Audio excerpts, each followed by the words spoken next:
네, 시장에서 가장 핫한 이슈를 알아보는 황스타그램 시간입니다.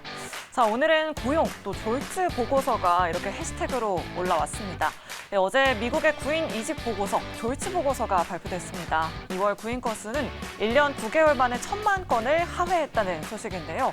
그동안 탄탄했었던 고용 시장이 이제 둔화했다는 시그널이 본격적으로 나오고 있습니다. 네, 탄탄한 고용을 이유로 금리 인상을 단행했었던 연준이 5월 FOMC에서는 고용시장 냉각심으로 이제 금리를 동결할 것이라는 전망까지도 나오고 있는데요. 이번 주 금요일에는 또 3월 고용보고서가 나오는 만큼 이번 주 내내 고용시장 분위기 확인해 보시면 좋을 것 같습니다. 네, 오늘 이렇게 경기 침체에 시달리고 있는 글로벌 시장에 대해서 더 자세하게 이야기 나눠보도록 하겠습니다. 자, 그럼 오늘의 주제 먼저 확인해 보면서 황스타그램 지금 바로 시작하겠습니다.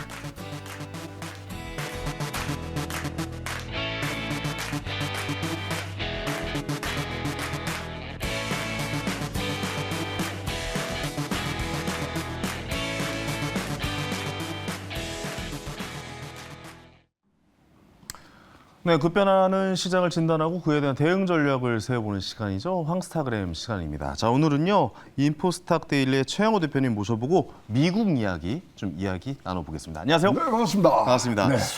미국 경제 뭐 방금도 이제 우리 저 아나운서 류현진 씨께서 얘기를 했는데 미국 노동 시장이 이제 둔화되기 시작했어요. 이거 호재로 받아들여야 되는 겁니까? 지금 뭐 이게 호재 중에 호재죠. 왜냐하면은 지금 뭐 임금 인상하는 거하고 물가하고 같이 그렇죠. 섞여서 감고 올라가거든요. 예. 스파이럴 이펙트라 그러는데 이제 그거 잡으니까 뭐 지금 제롬 파월은 화장실 가서 살짝 웃고 있는 그런 상황일 것 같고요. 한숨 좀 쉬었던 것을 약간 좀 이렇게 그렇죠. 다행이다 네. 이렇게 생각하고 근데 있을 이제 것 같아요. 작년 3월부터 미국이 금리 올리기 시작했거든요. 네네네. 딱 1년 차 되는 달이기 때문에 이제 긴축의 영향을 받고 있고요.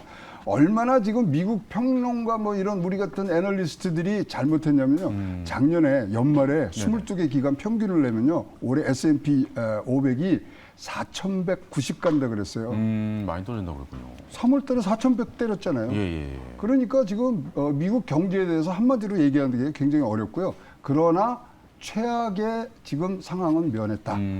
특히 이제 은행 사태 등 이런 것들이 있고요. 그래도 적어도 상황이 악화되지는 않을 것이다. 그러니까 상황이 최악으로 가지는 않을 것이다. 예. 그런 이제 이 정도에서 마무리가 좀 될 것이다라고. 되고 이제 5월 달이 지금 아주 기추가 주목되죠. 5월 달에 네네네. 진짜 올릴 거냐 말 거냐. 그렇죠. 이제 한번 두고 보자. 이제 뭐 이것들이 지금 뭐 굉장히 팽팽한 상황인데 그렇죠. 결국은 이제 자기네들 말로 이제 슬로우 모션이냐, 그러니까 인플레가 계속되느냐, 아니면 골디락스가 아니냐, 그 길목에 있는데 요새 뭐 이 경제가 너무 정치를 타기 때문에 맞아요. 예. 그것 때문에 지금 뭐 어떻게 뭐 이거를 좀 반란해서 분석을 하고 싶어도 뭐 우리 바이든, 트럼프 뭐 이렇게 또 두 분이 또 왔다 갔다 하기 시작하면요. 이거 다 틀려지거든요. 그렇죠. 갑자기 정책을 바꿔버리고 네. 인플레이션 감축법 같은 거 갑자기 나와버리면 사실 경제를 대응하는 입장에서는 약간 당황스럽긴 하더라고요. 당연히 그거 완전히 정치적 무리수예요. 네, 그래서 그러니까요. 지금 사실은 뭐 여러 가지 이제 이 복지 정책을 넣으려고 그러다가 다 공화당이 반대하니까 살짝 돌려서 IRA 법에다 넣었거든요. 네네. 그러니까 지금 미국 평가가 뭐냐면 어떻게 프랑스식 전법을 IRA에다 넣냐. 그러니까 복지제도를 거기다 묻어놓은 거기 때문에 그렇죠. 지금 뭐 갈 길이 굉장히 멀어지는 그런 부분들이 지금 좀 발생하고 있습니다. 알겠습니다. 근데 한편으로 좀 생각을 해보면, 그러니까 이게 뭐랄까 노동시장이 둔화되기 시작했다라는 것은 한편으로는 좀 다른 면을 한번 좀 이야기를 해볼게요. 이게 경기 침체가 그러면 시작될 수도 있지는 않을까? 약간 그런 두려움도 저는 좀 있거든요. 근데요, 네. 이게요, 올라가려 그러면 네네. 한번 바닥 쳐줘야 되잖아요.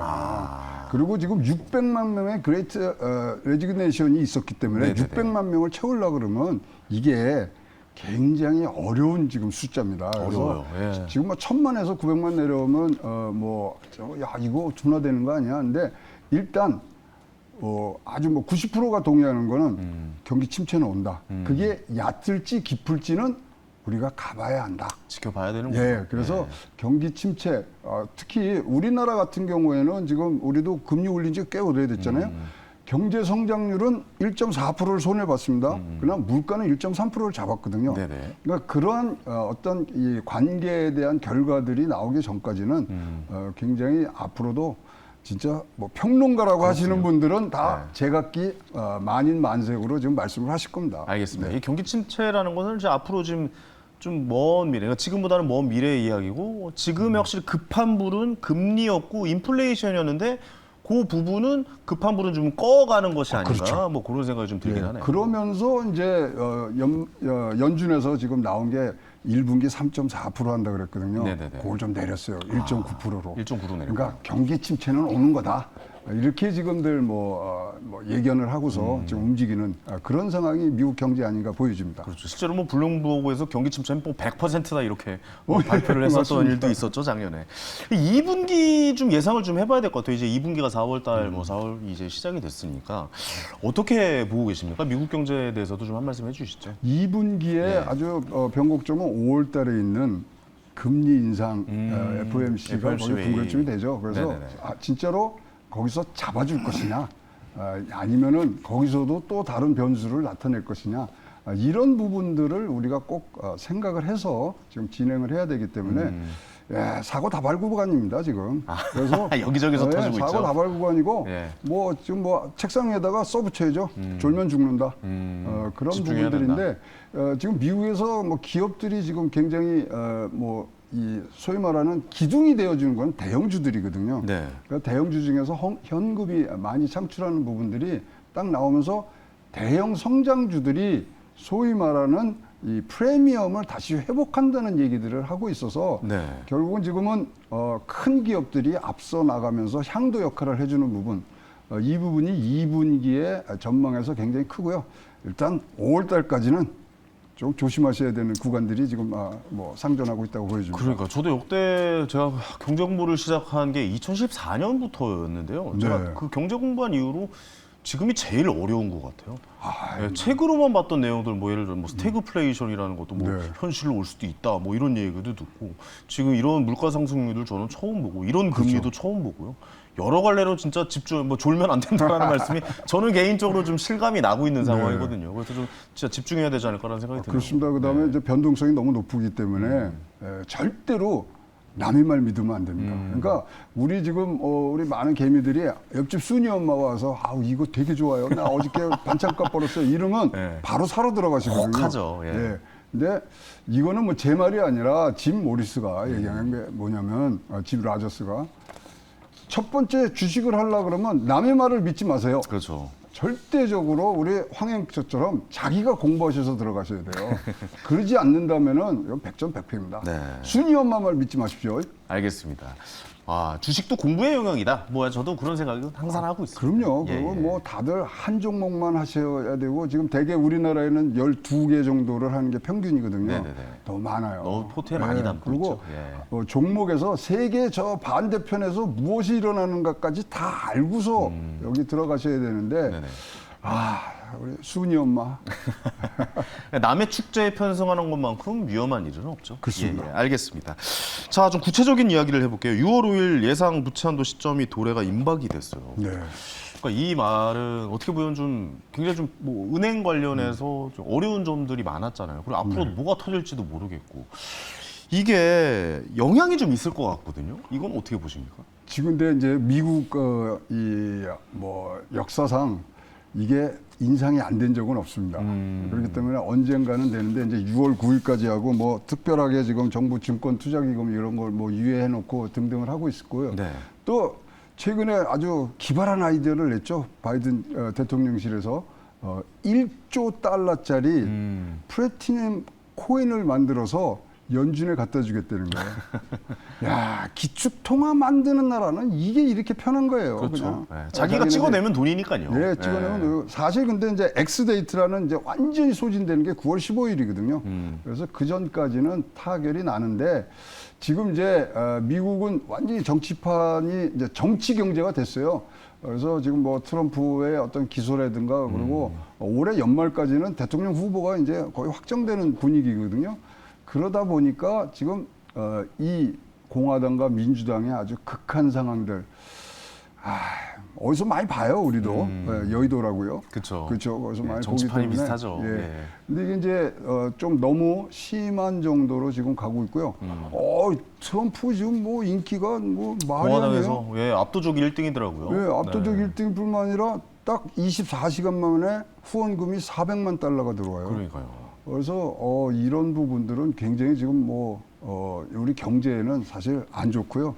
그래서 제가 이제 선물 받은 게 있어서 하나 갖고 오는데 네네네. 요게 이제 요것들이 이제 문제가 되는 거죠. 요것이. 아니 트럼프 모자를 어디서 선물 아니 이게 받으셨어요? 그래서 이 사실 모든 경제에 네. 지금 문제가 이거예요, 이거. 네. 아니 이거 요 장면만 좀 사진 찍혀서 나가면 좀 오해받을 수도 있겠네요. 아유 뭐 저는 뭐 네네. 트럼프 뭐도 좋아하고 바이든도 좋아하고 그런다면 문제의 시작과 끝은 지금 여기에 있기 때문에 모든 거를 경제는 경제로 바라봐야 되는데 정치적인 팩터가 너무 지금 많이 들어가고 있고 특히 이제 이러면서 양분화가 되지 않습니까? 그렇죠. 아니죠. 그러면 사실 이렇게 어려울 때는 여야가 합해서 나가야 되는데 그 분위기가 지금 상실되고 있고 지금 예산안 같은 것도요. 지금 벌써 양쪽의 차이가요. 6조 달러 이상이 지금 나는 거예요. 점점 더 대립하는 것 같아요. 그렇습니다. 그래갖고 이러면 과연 미국이 하나된 모습 이거 보여줄 수 있느냐? 자, 뭐 여쭤보는 게 지켜봐야겠죠. 진짜 아마추어죠. 네네, 알겠습니다. 아니, 그럼 뭔가 하나 좀 여쭤볼게. 그럼 바이든 정부가 이제 재선도 1년 정도 이제 앞두고 있잖아요. 그렇습니다. 재선할 수도 있고 못 할 수도 방금 모자까지 꺼내셨는데 저분께서 어떻게 나올지 안 나올지도 아직은 잘 모르는 네. 거지만. 근데 나올 수 있는 경제 정책이 뭐 우리가 좀 예상을 좀 해보자고요. 앞으로 이제 나올 수 있는 경제 정책이 왜냐면 아까도 말씀하셨다시피 그런 경제 정책 때문에 경제가 확확 바뀌니까 그런 점들은 좀 뭐가 있을까요? 어떤 정책들이 있을까요? 일단 제일 각을 세우는 부분은 증세냐 감세냐입니다. 그래서 지금 사실은 IRA 법이요. 네. 여러 가지로 보시면 뭐 반도체도 이렇게 하지만 사실은 뭐냐면 증세를 하려고 그러는 거예요. 거기 증세안이 들어가 있어요. 네네. 근데 이제 뭐 트럼프 같은 경우는 지금 증세는 못 한다. 그러니까 이제 뭐 바이든 쪽에서 그럼 재정 적자 좀 줄이겠다 등등의 지금 싸움이 있고요. 대중 관계에서는 둘이 똑같습니다. 그리고 사실 바이든이 그대로 트럼프의 지금 전략을 받아들여서 지금 하고 있는 부분들이거든요. 바이든도 중국 많이 때리더라고요. 그건 뭐 네, 가차 없죠 지금. 반도체부터 가차 없고. 시작해서 AI 반도체는 아예 못 팔게 하고. 거기는 그러니까 2026년까지 아예 첨단 기술이 전파되지 않도록 지금 하는 부분들로 지금 가고 있고요. 그러다 보니까 또 중국이 가만히 있겠습니까? 한번 또 딱 한 게 마이크론 가고 며칠 전에 지금 또 발목을 잡았죠. 네네. 그래서 이 부분은 가면 갈수록 심화될 수 있는 부분이기 때문에 변수로 보시면 안 됩니다. 상수입니다. 상수입니까? 네. 아니 근데 마이크론 그러니까 뭐 제일 중국이 제일 약한 고리가 뭐냐라고 물어본다면 반도체가 맞잖아요. 맞습니다. 그러니까 미국이 중국의 반도체를 때리면 확실히 타격은 있는 건 저는 맞다라고 보거든요. 네. 근데 중국이 마이크론에 대해서 제재를 주는 게 이게 타격이 있을까요? 좀 그것도 좀 한번 그거는 이제 생각해봐야 바이든한테 대한 지금 이제 뭐 얘기인데 왜냐하면 지금 뭐 반도체법이나 IRA를 했잖아요. 네네. 그러면 지금 삼성, 하이닉스 그다음에 마이크론 세 개만 지금 혜택을 받을 수 있는 부분입니다. 반도체법은. 그렇죠. 예. 근데 삼성하고 하이닉스는 이거는 아닌데요. 뭐 이러고 나오는데 오롯이 혜택이 아주 100% 가는 건 마이크론이거든요. 그렇죠. 그래서 일단은 한번 이 시쳇말로 딴지를 한번 걸어보는. 그래서 기다려봐, 우리도 있어. 이런 그다음에 지금 많은 것들이 사실 국제 이 외교 지정학적인 부분에서는 2027년도까지 지금 대만을 흡수 통일하겠다는 지금 시진핑 주석의 그 얘기를 얼마만큼 우리가 소화해야 되느냐가 굉장히 하고 그거는 공식 석장에서 지금 나왔는데 대만을 못 치잖아요. 그러니까요. TSMC 때문에. 네. 그러면 우리도 실리콘 쉴드를 가지려고 그러면 사실 삼성과 하이닉스가 더 커져야 되고요. 지난 3, 40년 동안 반도체 전쟁이 사실 5번 정도 있었어요. 근데 재미난 게 5번이 다 공통적으로 3위가 지구상의 존재를 없앱니다.